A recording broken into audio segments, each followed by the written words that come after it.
ወደ ምስራቅ ተመልከቱ ፀሐይ መውጫም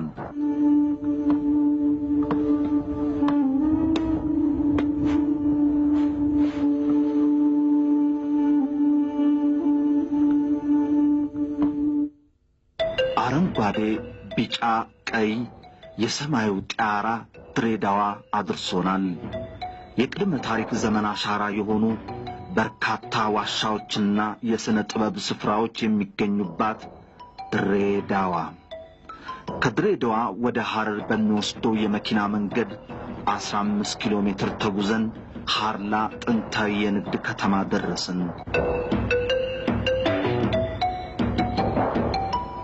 ሐርላ በ13ኛው ክፍለ ዘመን የሐርላ ስርወ መንግስት መቀመጫም ነበረች ስርወ መንግስቱ ከሩቅ ምስራቅ ሀገራት ጋር የንግድ ልውውጥ ማካሄዷል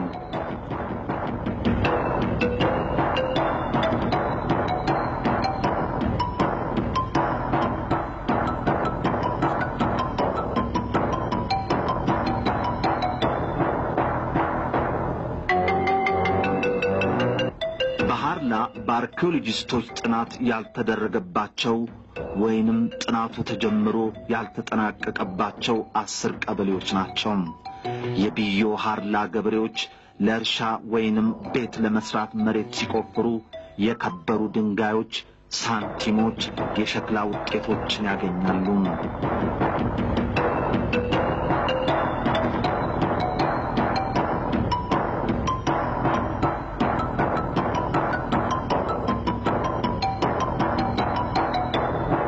ሐርላዎች የሰሜን የደቡብ አቅጣጫዎችን ለማወቅ የቀኝ እግር ዳናን ይጠቀሙ ነበር አሁን ይሄ ቱርጋሜ ከሚመጡበት አቅጣጫና የሚሄዱበት አቅጣጫ የሚያሳይ ነው ሞራሎኒ ባይሰሪ አስከይሰናካ በዘመኑ ማብራትና ጋዝ ስለሌለው ሌጣውን ያቀለጡት እዛ ጎርጓዳ ድንጋይ ውስጥ ይጨመራል እሳት ያያዝበታል ሞራ ከጎርጓዳ እስኪያልቅ ድረስ ይጠቀሙበታል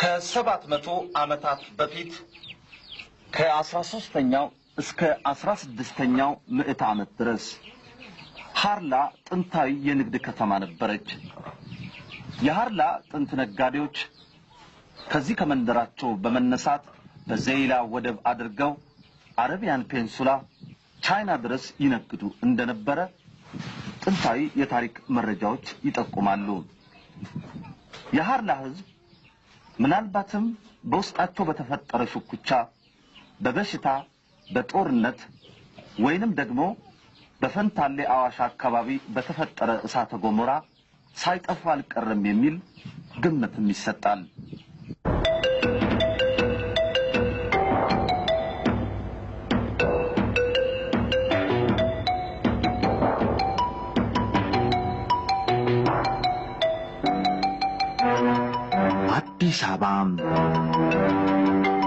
አዲስ አበባ ዩኒቨርሲቲ ወደ ኢትዮጵያ ቋንቋዎች ጥናትና ምርምር ተቋም አቀናው ከአዋሽ ተሻግረን እስከ ሶማሊያ እስከ ኬንያ ድረስ የሚገባ ከሐርላ ጋራ የተገናኙ ህዝቦችን እናያለን እና በጣም ሰፊ ቦታ የያዙ ህዝቦች እንደነበሩ መረዳት እንችላለን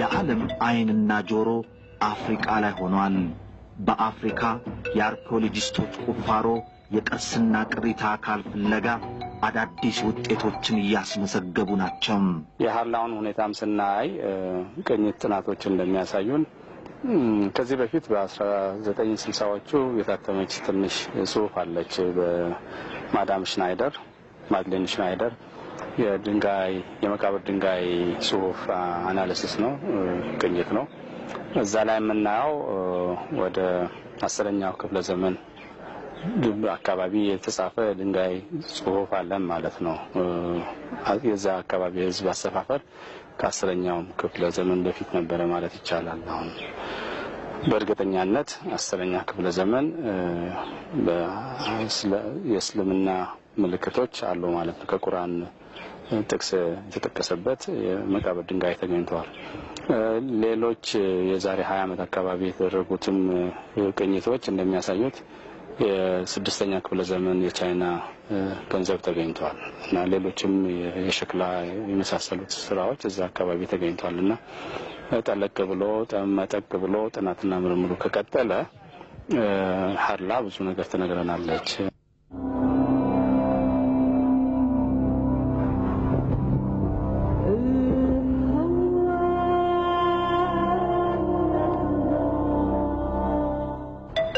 የሐርላ መንደር የሐርላ ህዝብ ማንነትን ለመረዳት በባህልና ቱሪዝም ሚኒስቴር የቅርስ ጥናትና ጥበቃ ባለስልጣን ቢሮም ተገኘው የሐርላ ታሪክ በኢትዮጵያ ታሪክ ውስጥ ተጠቅሶ የተገኘው ብለን የምንቀበለው በንጉስ አምደ ጽዮን መጀመሪያው በ1314 እስከ 1314 በቆየው ንጉስ ዘመን ነው ቀጥሎ በዛኑ ጊዜ የአረቦቹ ክሮኖክን ነው የተገኘው መረጃ ነው የተገኘው ፈታ አልአበሻ የሚባለው ሰውዬ ጻፈ አጥኞች እንደሚሉት ሐረር ከፍተኛ ኤሪያ አካባቢ ላይ በእርሻና በከብት እርባታ ይተዳደሩ የነበሩ ናቸው ስልጣኔያቸውም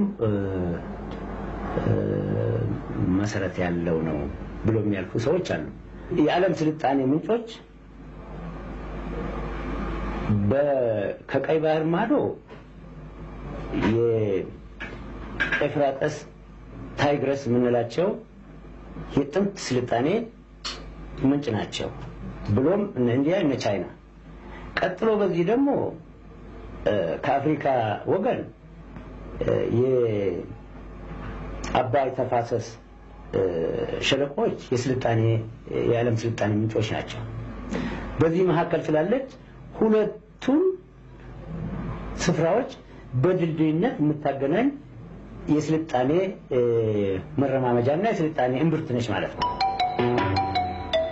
በጠራራ ፀሐይ በእግር እየተጓዝን ነው ገንደ ብዮ ገንደ ኦዳ ገንደ ኢጄሩ ገንደ ኮርፋ ገንደ ሱጋ ገንደ አሪጋያ ገንደ ቀበሌ ገንደ ሂና ገንደ ሙዲ አዲ ገንደ ጣቢያ ገንደ አንበሪቱ ገንደ ምንጭቱ ገንደ ዋሬ ቢዩ ሐርላ መካነ መቃብሮች የጥንታዊ መስጂዶች ፍርስራሾች አይተናል የድንጋይ ላይ ጽሑፎች ጥንታዊ የመገበያያ ሳንቲሞች የሸክላ ውጤቶችን በአርሶ አደሮቹ ቤት በተናጠል በከረጢት ግድግዳ ላይ ተሰቅሏል አስከይዛ ለሞቲላ በከተማ ሞቲቲ አርካም ከ700 ዓመታት በፊት የሐርላ ስርወ መንግስት ሲጠቀምበት የነበረ ማህተማቸውን ቤት ለመስራት መሬቱን ስንቆፍር አግኝተናል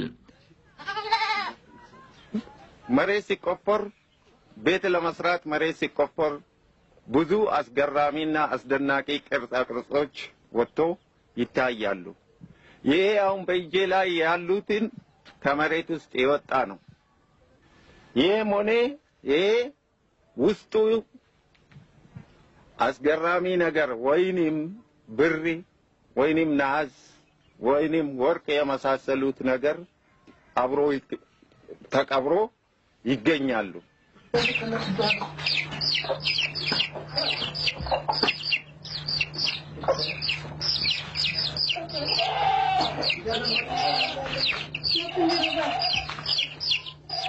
ይሄ ትክክለኛው የአረበኛ ጽሑፍ ነው ግን አልታጠበም እንጂ የት እንደሆነ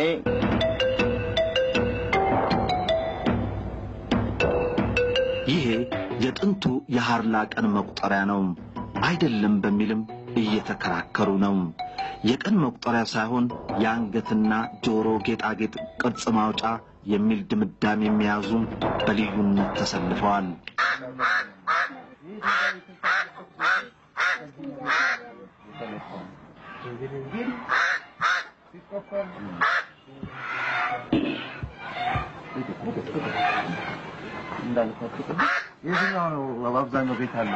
ቤት ያለው በዚህም አለ በዛም አለ በላይ በኩል በስተጀርባም አለ።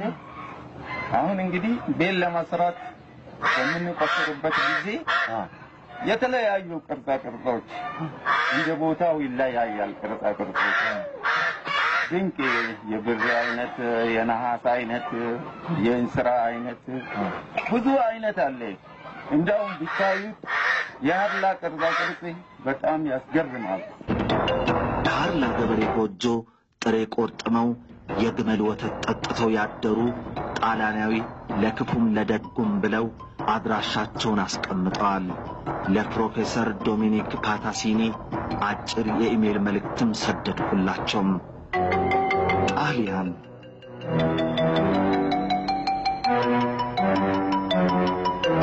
ፕሮፌሰር ዶሚኒኮ ፓታሲኒ ከ10 ቀናት በኋላ በኢሜል ለጠየኳቸው ጥያቄ ፈጣን መልስ በፖስታ ቤት አደረሱኝ። አቤት ፍጥነት! በዩኒቨርሲቲው የሚታተመው ጋዜጣ ለሃርላ ሙዚየም ይገንባላት የሚል ጠንከር ያለ የፕሮፌሰሩ ጽሑፍ ለንባብ በቅቷል።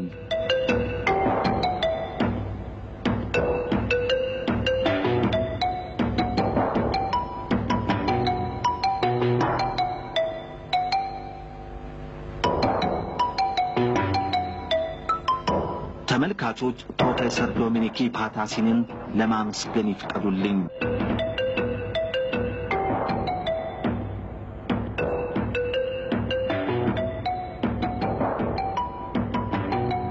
አዲስ አበባ ቀበና ዘልቀናል። የፈረንሳይ የኢትዮጵያ ጥናት ማዕከል። What are the background information about Harla? Well, actually, this site of Harla, which is situated just a few kilometers from Diridawa, ሃርላን ከድሬዳዋ ከተማ 15 ኪሎ ሜትር ተጉዘን እናገኛታለን። በሃርላ 3 የፈራረሱ ጥንታዊ መስጂዶች፣ የአረቦች የመገበያ ሳንቲሞች፣ የድንጋይ ላይ ጽሑፎችን እናገኛለን። ከ13ኛው እስከ 16ኛው የነበሩ መረጃዎች ናቸው።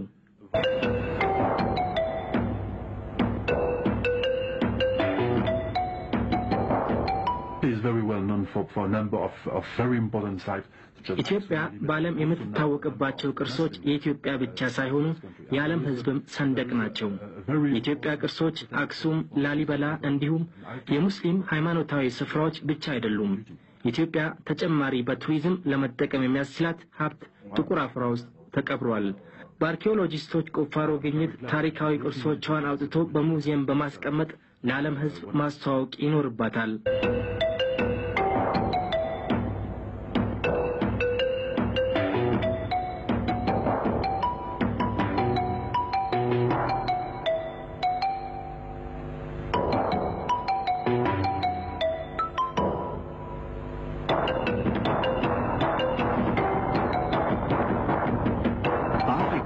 አፈ ታሪክ ቃል ወረድ ነው። አይጻፍም አልተጻፈም ማለትም ይቀላል። አፈ ታሪክ ግን እንዲህ ይነገራል። ሁለት ቤተሰቦች በጥጋብ ነብዘው ወተትን እንደ ወንዝ እንጀራን እንደ ምንጣፍ እናዘጋለን በሚል ፈጣሪ ተቆጣና የዛሬው መታራ ተፈጠረ የሚለው አፈ ታሪክ አለ።